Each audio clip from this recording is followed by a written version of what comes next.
Você já usou várias ferramentas de produtividade para tentar parar de procrastinar? Já tentou fazer uma agenda? Já tentou fazer planejamento? Já tentou dividir em atividades menores? Já tentou fazer um painel visual e nada deu certo? A questão é que pode ser uma coisa que fica um pouco mais escondida do que essas coisas. E que acaba sendo bem mais forte e mais abrangente do que essas estratégias que são focadas na atividade em si. E recentemente eu passei por um episódio assim, que eu tentei várias estratégias de produtividade, nenhuma deu certo, mas que eu descobri qual que era o problema e consegui resolver ele sem problema nenhum. E vou aproveitar para compartilhar com vocês a história, como que eu detectei isso e como resolver também. Bom, a história é a seguinte: recentemente eu estava querendo fazer algumas melhorias aqui para o canal, e uma delas é a questão da gravação dos vídeos. Eu estava querendo deixar os vídeos mais fluidos, mais didáticos, de certa forma, que eu explicasse de uma forma melhor, que eu conseguisse ter uma continuidade melhor no roteiro e as ideias ficassem mais claras. E aí eu pensei no seguinte, né? Praticar essa habilidade fora dos vídeos. Em vez de eu praticar só gravando, eu ter algum bloco de treinos também fora deles, só para eu treinar mesmo. Só que aí eu travei nessa atividade, mesmo quebrando em atividades menores, mesmo tentando usar estratégias de agendamento, não estava dando certo. Eu sempre estava me sabotando, eu sempre estava arrumando alguma outra coisa para fazer, ou até procrastinando para que eu não tivesse tempo para fazer aquilo. E aí, quando eu notei isso, como eu já tenho pouca experiência na área, né, já fui lá pro checklist. Motivação, como é que tá? Tá bom, eu realmente quero fazer isso, é uma prioridade, não tem problema nessa área. O quão confiante você está em fazer essa atividade? Tranquilo, também é treino, né? Não tem muito que não estar confiante. Disposição. Bom, só sobrou essa, então é aqui. Vamos abrir essa aba. Sono. Tá ok, não está perfeito, vamos ser sinceros, mas não é o suficiente para gerar procrastinação nesse nível. Alimentação. Bom, alimentação ok também. Recentemente eu fiz ajustes na minha dieta, então tá 100%. Exercícios. Também estou fazendo todo dia, não é para ser isso. Situações psicológicas. Bom, óbvio que ia ser essa, né? Quando são coisas psicológicas, o problema é que elas ficam um pouco escondidas, porque, que nem nesse caso, né, nós vamos entrar em comportamentos disfuncionais, eles ficam um pouco escondidos até porque às vezes nós temos esse comportamento há muito tempo, então ele já é automático, então ele é muito difícil de ser detectado. Só que aí você começa a filtrar, né, que nem eu filtrei né, eliminei todas as outras opções, e aí só sobrou esse. E aí isso já ajuda muito a diagnosticar onde que está o problema. Então, se não é nada dos outros, provavelmente é esse. E aí que eu comecei a exploração para ver qual comportamento que eu estava tendo que estava atrelado ao fato de eu estar enrolando para treinar gravar vídeos. Beleza, aí lá vou eu explorar o passado, né, para ver quando que começou isso, porque eu particularmente gosto. E aí volto pro passado, fuça, vê onde é que tem alguma coisa relacionada à questão de finalização de projetos, ou alguma coisa assim que possa estar relacionado a isso, ou alguma melhoria que eu fiz na vida que deu errado, e aí eu fiquei meio. Agora eu estou meio com medo de melhorar as coisas, né? Onde que eu vou achar essa situação? Aí fiquei refletindo durante 2 dias, achei o problema. Até os meus 7 anos de idade, mais ou menos, que é mais ou menos ali onde eu lembro que aconteceu isso, eu tinha um modo padrão de operação nos meus projetos. Eu finalizava um projeto, via o que eu podia melhorar e fazia de novo. Então, para mim, já era automático. Eu finalizava um projeto, eu já via o que tinha dado errado nele e fazia de novo, e fazia de novo, fazia de novo, fazia de novo. Eu era um perfeccionista nato. Só que eu era aquele perfeccionista que realmente queria chegar na perfeição, ou seja, eu ficava repetindo o mesmo projeto inúmeras vezes, porque cada vez que eu finalizava ele, eu via que eu podia melhorar alguma coisa, e daí eu queria fazer de novo com aquelas melhorias, e daí eu fazia de novo, enfim, nunca acabava. E eu ficava nesse ciclo até cansar daquilo. Só que em um desses projetos que eu estava fazendo, já na primeira vez que eu fiz, eu sofri algumas críticas um tanto quanto inconvenientes, ainda mais para uma criança de 7 anos. E essa foi a primeira vez que eu recebi uma crítica desagradável, mal feita, mal elaborada, vamos dizer assim, que não foi da forma mais educada do mundo. E isso acabou me afetando mais do que eu imaginava. Porque a partir desse momento eu notei que eu não estava mais finalizando os meus projetos. E claro, isso é uma coisa que nós conseguimos ver depois que nós processamos aquilo, depois que nós vemos com outros olhos, vamos dizer assim. Hoje, quando eu olho para o passado, eu consigo ver isso, mas na época não ficava tão claro. Mas o que aconteceu? Quando eu recebi essa crítica, e lembrando, né, foi a primeira vez que eu recebi uma crítica inconveniente, o meu cérebro tinha que lidar com isso de alguma forma. Era uma novidade, era uma coisa que eu nunca tinha passado ainda, então ele tinha que reagir de alguma forma. E a forma como ele reagiu foi um tanto quanto complexa, porque eu não gostei muito de passar por essa situação, então o meu cérebro pensou: como que eu não vou passar por isso de novo? E aí ele chegou à genial conclusão de sempre deixar alguma parte do projeto mal feita. Olha que beleza. Por quê? Porque quando eu deixo uma parte do projeto propositalmente mal feita, primeiro eu canalizo todas as críticas para essa área, ou seja, todas as pessoas que vão criticar aquilo que eu fizer vão criticar aquilo que ficou mal feito.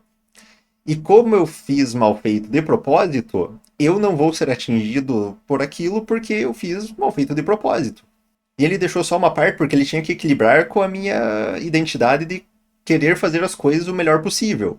Ou seja, ele separava o projeto entre uma parte você vai fazer o melhor que puder para atender a identidade e outra parte você vai fazer propositalmente mal feito para canalizar as críticas para aquilo e para que você possa falar: ah, não, eu ainda estou estudando essa parte, ah, eu ainda estou desenvolvendo o projeto.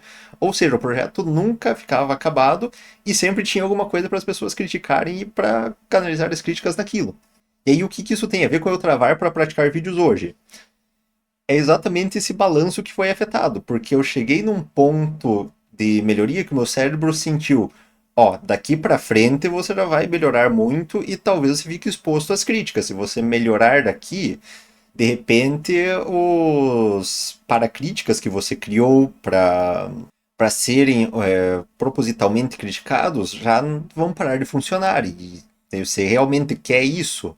E aí meu cérebro bugava, porque ele ainda não teve uma redefinição sobre como lidar com críticas desse tipo.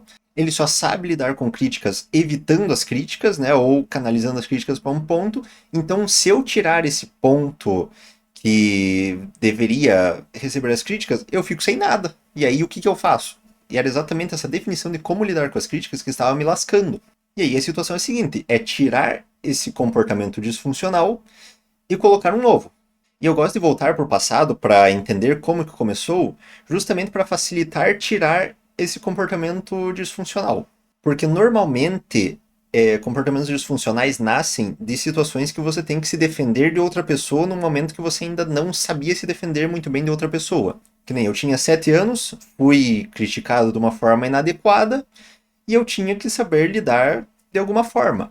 E eventualmente foi inadequada. E é aqui que entra o como facilita a minha vida para tirar esse comportamento disfuncional. Porque é algo que eu tive que reagir a outra pessoa, não foi algo que eu quis para mim. Eu, particularmente, queria ter continuado naquela identidade de fazer as coisas do melhor jeito possível, errando no meio do caminho, aí fazendo de novo, e daí errando de novo, e daí fazendo de novo, e corrigindo os erros. Eu não queria ter esse problema de ter que deixar uma parte do projeto mal feita, porque daí de repente eu vou receber crítica, etc. Eu não queria ligar para isso. Só que isso só foi estourar conscientemente depois de 23 anos. E aí agora cabe a mim construir uma forma adequada de lidar com as críticas, para que eu não tenha mais problemas com isso. Só que a questão é essa: a partir do momento que eu descobri isso e consegui processar isso, já facilitou muito minha vida. Esse vídeo mesmo, eu consegui já treinar ele. Claro, na hora que eu sento para gravar, ainda tem essa questão de eu dar uma travada, de eu ter que regravar várias vezes, de eu ter que parar para lembrar o que eu ia falar. Só que já está muito mais fácil do que o último vídeo que eu gravei, pelo simples fato de eu ter achado o problema e começado a trabalhar nele. Agora, claro, vai caber essa parte de eu conseguir solidificar essa nova forma que eu quero lidar com as críticas. Mas o ponto que eu quero trazer com toda essa história é que às vezes uma coisa está travada não porque a atividade em si está travada, mas sim porque nós temos um comportamento em relação a ela que não é adequado, que ativa vários sinais de alerta que falam: ó, a partir desse ponto você vai estar em perigo, não cruze essa linha. Assim como estava apitando para mim esse alerta com a melhoria do canal: ó, você vai perder o teu para crítica, não vai a partir daqui que é perigoso, você não sabe lidar com isso. Só que é claro que o cérebro é ótimo em avisar isso para nós, né? Ele não avisa, ele só nos trava. E cabe a nós irmos atrás disso. Mas beleza, me identifiquei com essa situação e agora, o que eu faço? Bom, terapia é sempre a melhor forma de você lidar com essas questões de comportamentos disfuncionais, eventualmente traumas.